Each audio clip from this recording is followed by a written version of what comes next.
Eagle Song, Chapter 1, Shay Khan. Read to you by Miss Keshtu. "Hey, Chief! Going home to your teepee?"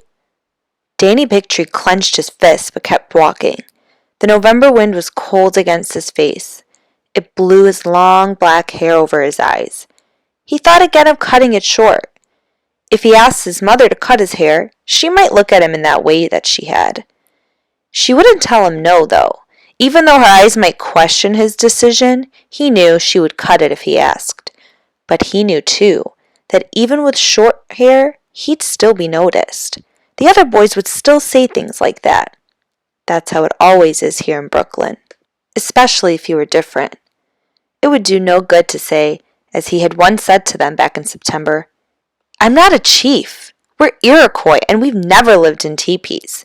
We lived in longhouses a long time ago, and now I live in an apartment building." They'd just laugh again.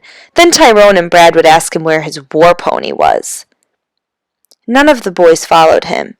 They went back to their basketball game. Danny stopped at the corner and looked back to watch them play.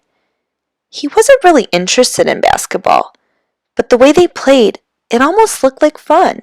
Some of them were really good, especially Tyrone.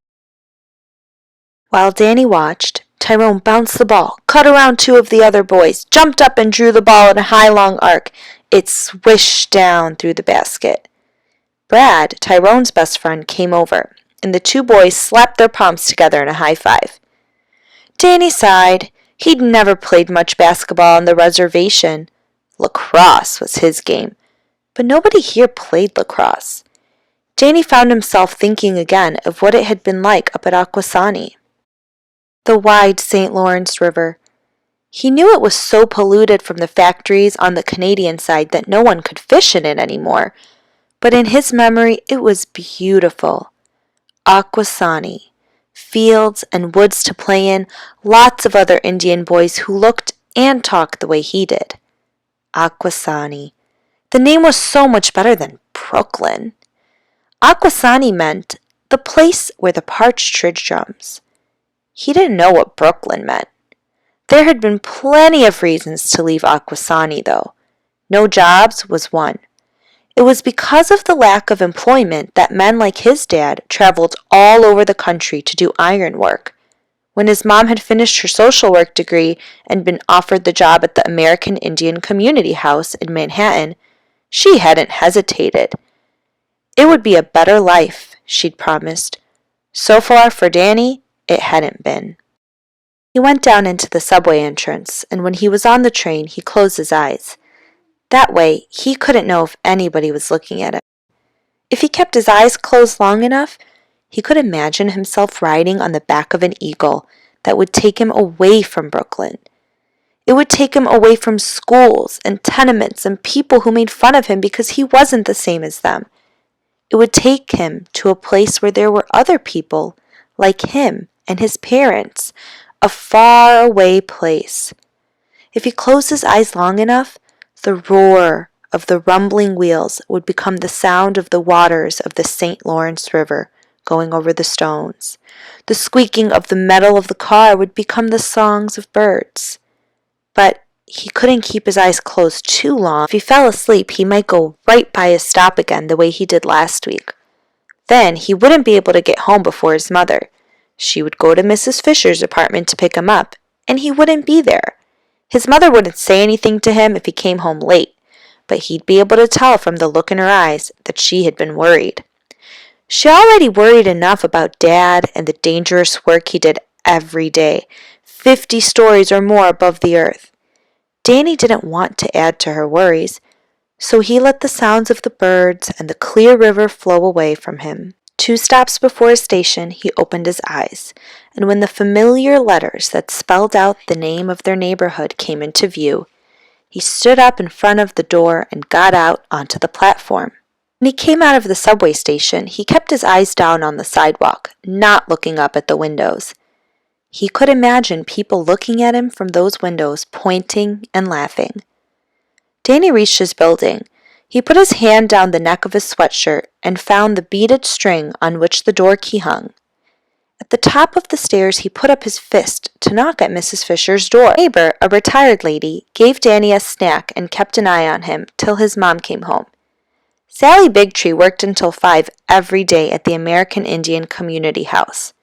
It sometimes took her an hour to get home from there by subway. Danny usually did his homework and then watched TV with Mrs. Fisher while he waited for her. But down the hall, the door to his own apartment swung open. He saw 2 things that brought a smile to his face. The first was his mother, home from work much earlier than usual. She had opened the door for him, and a very big smile was on her face. The second thing Danny saw as he hurried through the doorway was the hard hat placed on the table just inside the door.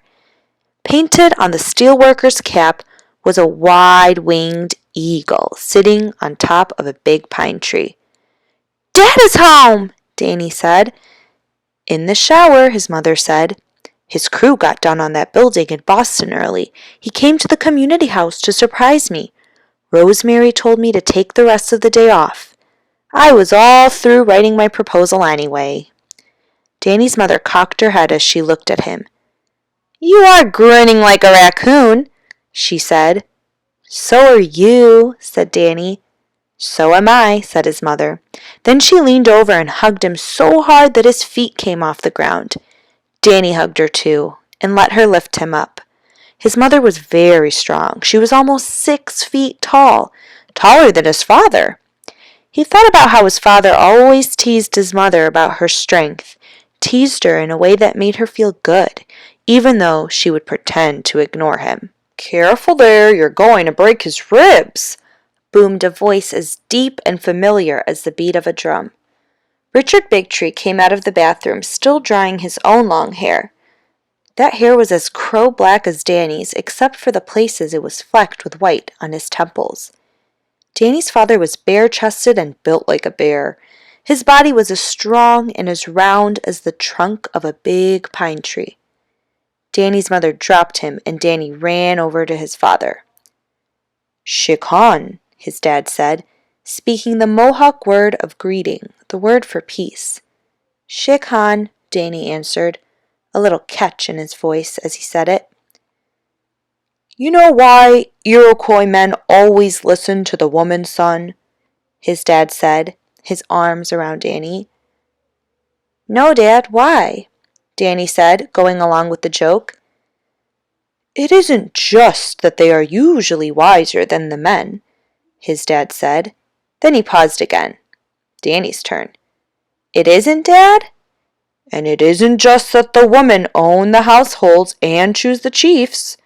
"It isn't, Dad?" "No. You know what it is, Dancing Eagle, my son?" Danny almost laughed then. Whenever his dad talked that way, his face deadpan, his voice imitating the Hollywood Indian, it was time for the punchline.